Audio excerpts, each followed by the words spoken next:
Nah, di saat itulah dia boleh mohon kepada Allah agar diberi kecukupan, diberi Allah kekayaan.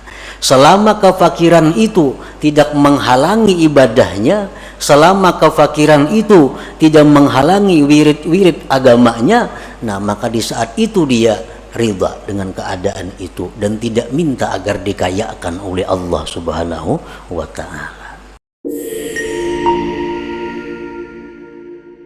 Artinya kalau kita berada di suatu kondisi,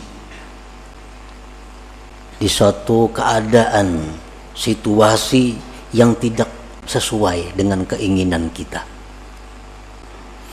maka janganlah kita minta kepada Allah bahwa dipindah dari kondisi keadaan itu kepada keadaan lain.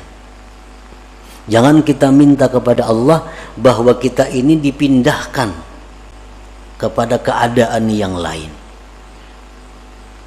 karena itu namanya adalah mendikti atas Allah. Hendaknya kita menerima keadaan itu dan berbaik adab beserta Allah, dan inilah merupakan pilihan Allah yang dia utamakan daripada pilihannya sendiri. Kecuali bila mana keadaan yang dia alami saat itu keadaan yang tidak diridhai Allah. Dia berada dalam situasi yang tidak diridhai Allah, atau di dalam situasi keadaan yang mencegah dia melaksanakan tugas-tugas keagamaan atau beramal amal saleh. Nah, maka boleh baginya minta kepada Allah agar dikeluarkan dari situasi itu kepada keadaan yang lain. Nah, itulah tanda orang yang makrifat dengan Allah Subhanahu wa ta'ala. Nah, para muhibbin rahimakumullah, secara rinci lagi para ulama menjelaskan, orang yang sudah kenal dengan Allah itu apabila dia tidak mempunyai pasangan, baik bujang, duda, janda, dia tidak minta kepada Allah agar diberi jodoh. Nah, ini orang yang arif dengan Allah. Ini bujang atau duda atau janda, kada berpasangan lah. Nah, itu ngarannya satu keadaan. Ini keadaannya bujang, keadaannya kada balaki, kada begini. Inya kada minta kepada Allah agar diberi jodoh, kada minta.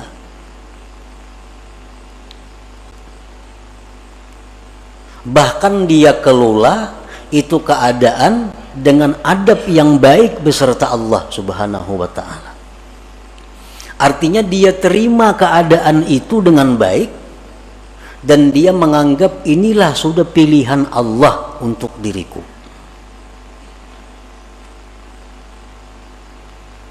Nah, kecuali keadaan itu, keadaan membujang atau kada berpasangan tadi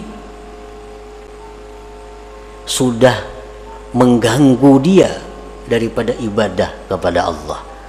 Nah, sudah mengganggu dia untuk menjalankan tugas-tugas wirid-wiridnya. Orang kada berpasangan, banyak godaan-godaan, timbul kadang-kadang pikiran syahwat. Nah, dan keadaan itu terus mendesak sehingga membuat dia gelisah, membuat dia sembahyang kada khusyuk lagi, membuat wirid-wiridnya terlantar karena menahan godaan-godaan ini. Nah, kalau sudah demikian halnya, dia boleh minta kepada Allah agar diberi pasangan hidupnya. Nah, selama ibadahnya teratur baik, selama dia bisa menjaga diri dari hal-hal yang diharamkan, dia tidak akan minta jodoh kepada Allah, karena itu menganggap sudah pilihan Allah yang terbaik bagi dirinya. Nah itu contoh orang bujang atau duda janda nang ma'rifat kepada Allah subhanahu wa ta'ala. Jadi kadang minta jodoh lawan Tuhan, apalagi mencari jodohan manusia ke situ kamari. Lawan Tuhan aja kadang minta jodohnya. Apabila dia dalam keadaan fakir, nah ini orang yang arif dengan Allah, dia fakir, dia kadang akan minta kepada Allah kekayaan. Dia terima kefakiran itu dengan ridha, dan dia anggap inilah pilihan Allah untukku yang terbaik, aku menjadi orang fakir.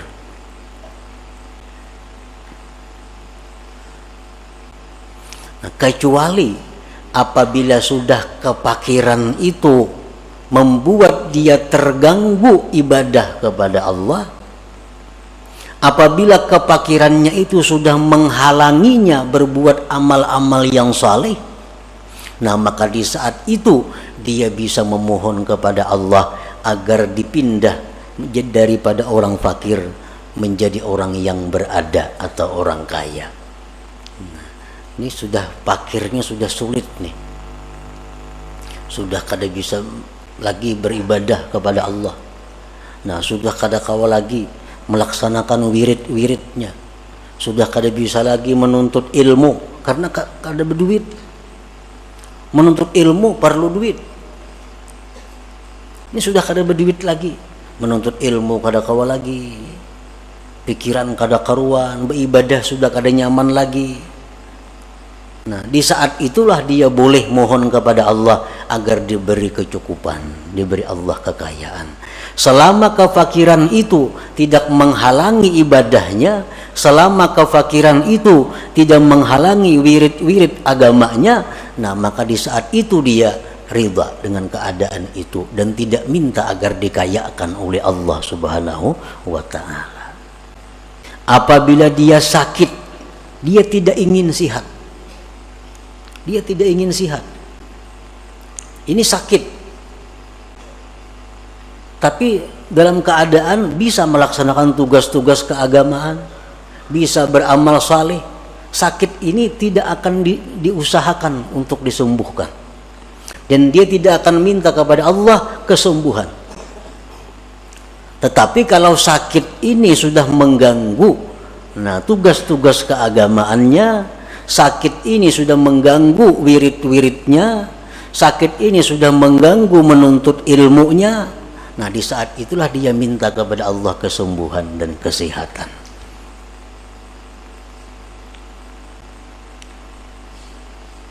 Nah demikian antara lain contoh-contohnya. Kalau kita dalam keadaan dan keadaan itu tidak kita senangi, keadaan itu tidak kita ingini, maka diamlah kita pada keadaan itu, ridhalah pada keadaan itu, jangan minta keadaan lain kepada Allah. Kalau kita masih bisa beribadah kepada Allah, kalau kita masih bisa melaksanakan tugas-tugas keagamaan kita, nah itulah tandanya orang yang ma'rifat dengan Allah subhanahu wa ta'ala.